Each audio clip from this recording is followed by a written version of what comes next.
By now, all of us have seen real effects of the coronavirus, labeled COVID-19.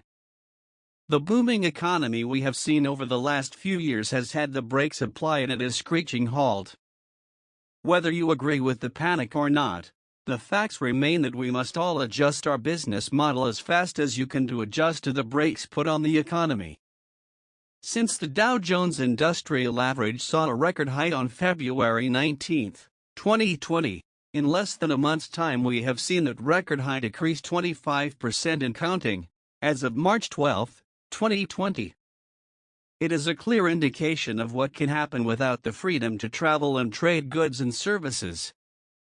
I do agree with actions taken to first and foremost protect the American people.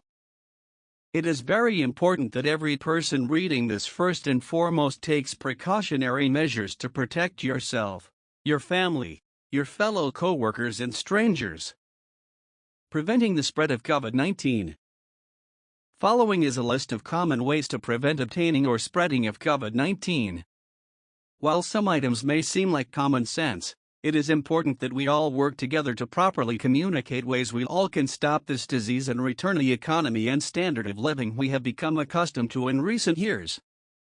I am in no way a doctor and am only passing along facts that have been produced on newsletters I have received from NWRA, EPA, OHSHA, DEP, CDC, and the FDA.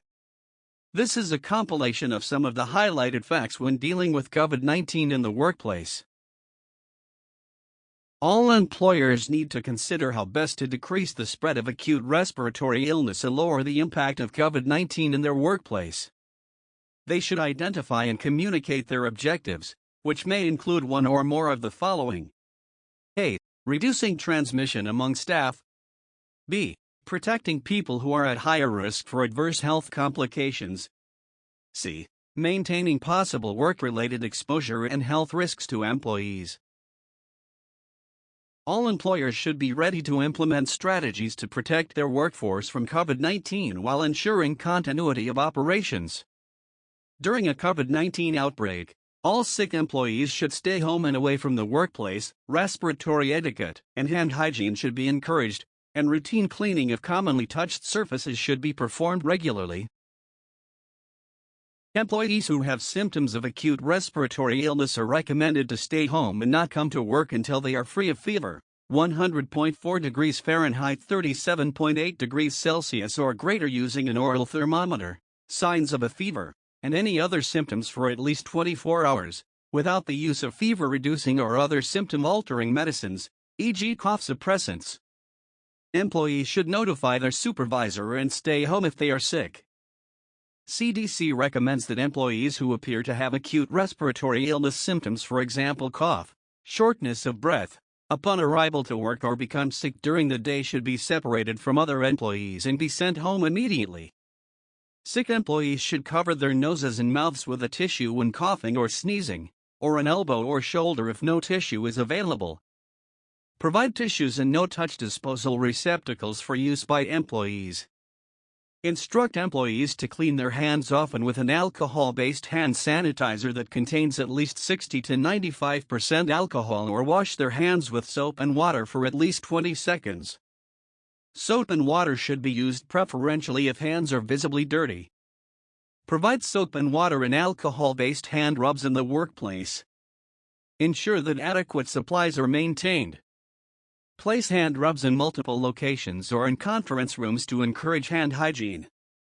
Businesses should consider replacing in-person meetings with video or telephone conferences and allowing employees to telework in order to reduce exposure to community settings.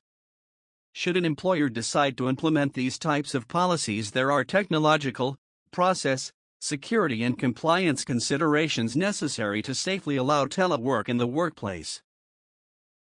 Businesses should consider replacing in-person meetings with video or telephone conferences and allowing employees to telework in order to reduce exposure to community settings. Should an employer decide to implement these types of policies, there are technological, process, security and compliance considerations necessary to safely allow telework in the workplace. Be prepared. These were a few of the highly publicized items. It is very important that we not only respect the threat of this virus, but also at the same time do not panic. We as Americans have overcome previous virus attacks, SARS or swine flu, wars, recessions, and other economy-altering events. Create a contingency plan on how to protect fellow coworkers, and as a management team you should be preparing to operate under a worst-case scenario. At the end of the day, if our profession was unable to operate, not only would we be dealing with this virus, we would also introduce other problems and illnesses that Americans are not accustomed to. We must stay safe, but we must also be prepared to responsibly serve our customers locally, nationwide, as an industry working together under the guidance of our nation's public officials and agencies issuing guidelines and recommendations to make COVID-19 a story of the past. Thank you to the author John Paglia III, who is a fourth-generation garbage man. Before he climbed the ranks to become Florida Express Environmental's general manager, he had a successful career in college and professional athletics. John has been around the garbage industry since his car seat days. Currently, John is focused on growing his company and offering the highest level of customer service and prolonging the world we live in today. John wakes up every day knowing the impact professional haulers have on their community is far greater than most realize.